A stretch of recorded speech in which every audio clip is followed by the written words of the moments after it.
안녕하세요. 김승동 기자입니다. 우선 학습 목표부터 보시겠습니다.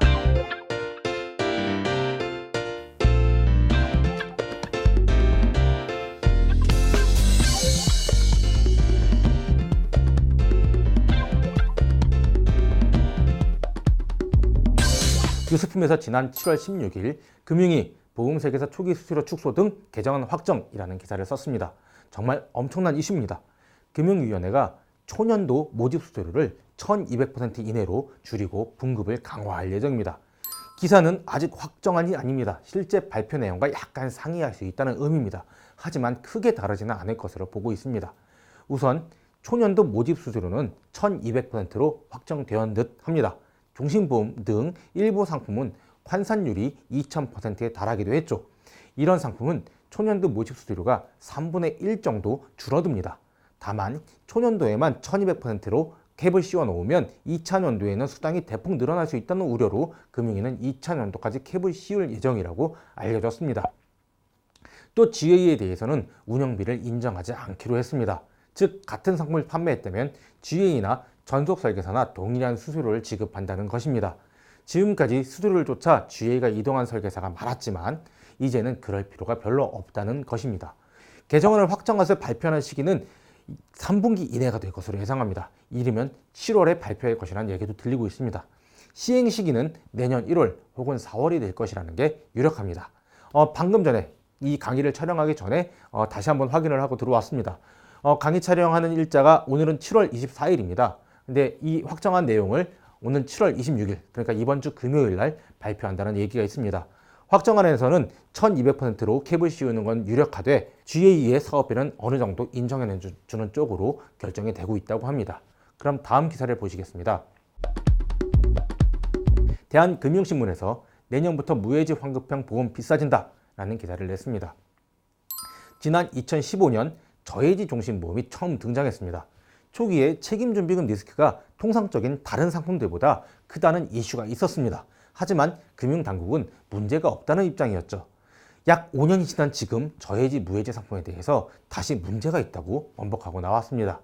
기존 상품은 예정이율, 예정위험률, 예정사업비 등 이 세 가지를 반영해서 보험료를 책정했습니다. 그러나 저해지는 예정해지율까지 넣어서 보험료를 좀 낮추게 됐죠. 맨 처음 이 상품을 프라이싱한 보험사가 예정해지율을 4%를 대입했습니다. 이후 미투 상품들은 대부분 4%의 예정해지율을 반영했습니다. 결국 자사의 경험 통계를 쓰지 않고 이미 만들어진 상품 구조를 그대로 베낀 셈이죠. 금융당국은 각 회사의 경험 통계를 반영해서 내년 1월에 다시 보험료를 짜라고 지시했습니다. 이는 결국 보험료가 인상될 수 있다는 의미입니다. 저렴한 보험료를 무기로 저해지, 무해지를 마케팅했는데 이제 상품의 가격 경쟁력이 조금은 낮아질 수 있겠다는 의미이기도 합니다. 다음 기사를 보시겠습니다. 지난 7월 22일 이투데이에서 유병자 보험 가입 쉬워진다. 손보 어깨 무너지는 325 원칙이라는 기사를 냈습니다. 20대, 30대 세대가 보험에 가입해야 되는데 가입을 정말 안 합니다. 반면 이미 보험에 가입하고 보험금을 수령해 본 사람은 보험에 또 들죠. 특히 나이가 많거나 병이 있으면 보험의 필요성을 더 절실히 느끼기도 합니다. 보험사들은 2030 세대가 보험에 잘 가입하지 않으니 유병자, 고령자에게 업셀링을 하기 위한 전략을 주요 전략으로 선택한 것처럼 보입니다. 다들 알고 계시겠지만 325 원칙은 즉 3개월 이내에 의사소견이 있거나 2년 이내에 입원 수술 이력이 있거나 5년 이내에 암치료 이력이 있으면 보험을 가입하지 않는데 딱 요것만 없으면 보험을 받아줬다는 의미입니다. 이제 5년 이내 암치료만 없으면 가입이 가능하다든가 2년 이내 입원 수술 이력이 1년 이내로 낮추는 상품까지 나오고 있습니다. 이대로 더 가다 보면 아예 이런 고지 의무가 없는 상품들도 나올 거라고 보여지고 있습니다. 물론 이런 상품은 보험료가 다른 상품들보다 조금 더 높습니다. 프라이싱에서 보험사가 리스크를 더 많이 가져가니 그에 따라서 보험료를 더 붙이는 게 당연합니다. 그럼에도 불구하고 이들 상품 판매량이 괜찮을 것이라고 보여집니다. 결국 판매할 곳이 없으니 기가입자 혹은 가입이 힘들었던 사람에게 다시 접근하는 전략인 셈입니다. 이는 그만큼 보험회사가 리스크를 감당하면서도 영업을 한다는 의미입니다. 또 시장이 그만큼 쉽지 않다는 의미이기도 합니다. 지난 7월 7일 연합뉴스에서 보험 자본 규제 선진국도 시끌시끌 미연기 수정 시사라는 기사를 작성했습니다. 미국은 전 세계에서 가장 큰 보험 시장 규모를 자랑하고 있습니다. 그런데 IFRS 17이라든가 ICS 등 회계 기준은 유럽에서 결정합니다. 기사 내용이 좀 어렵습니다. 하여 제가 쉽게 풀어보면 아무리 보험 발생지이자 보험 선진국이라고 하는 유럽이라고 해도 시장 규모가 가장 큰 미국이 다른 나라 말을 듣기에 거북하다는 얘기입니다. 이에 미국은 그냥 독자적으로 회계 기준을 가져갈 수도 있으니 유럽 알아서 해라 라는 게 이 기사에 숨겨진 뜻입니다. 그럼 미국이 새 회계 기준을 도입하지 않는데 우리나라는 어떤 영향이 있을까요? 금융당국 및 전문가들의 얘기를 종합해서 들어보니 사실 큰 영향이 없다고 합니다.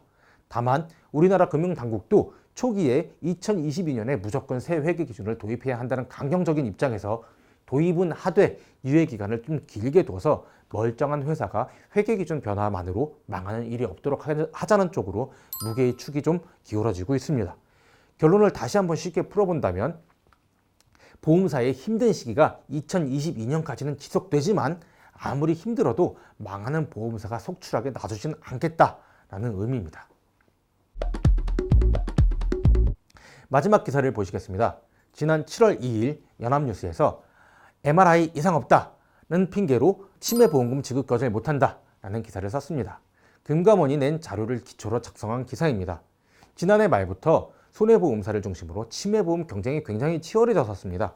경쟁이 치열해지자 보험사들은 경증 치매까지 수천만 원을 보장하는 상품을 개정했습니다. 가령 아주 초기의 치매는 건망증과 증상이 거의 비슷하다고 알려져 있습니다. 해당 보험에 고액으로 가입하고 멀쩡하지만 치매 환자라고 속일 수도 있다는 거죠. 그런데 보험사들은 MRI나 CT 등 뇌 영상 검사에서 이상 여부를 확인해야만 보험금을 지급하겠다는 내용을 약관에 좀 삽입했습니다. 치매가 뇌 영상 검사에서 이상이 나오려면 통상 중증 치매가 되어야 합니다. 복잡한 내용이니 다시 좀 풀어보면 경증 치매도 고액 보장을 약속하고 약관에선 중증 치매만 받을 수 있게 한 것이죠.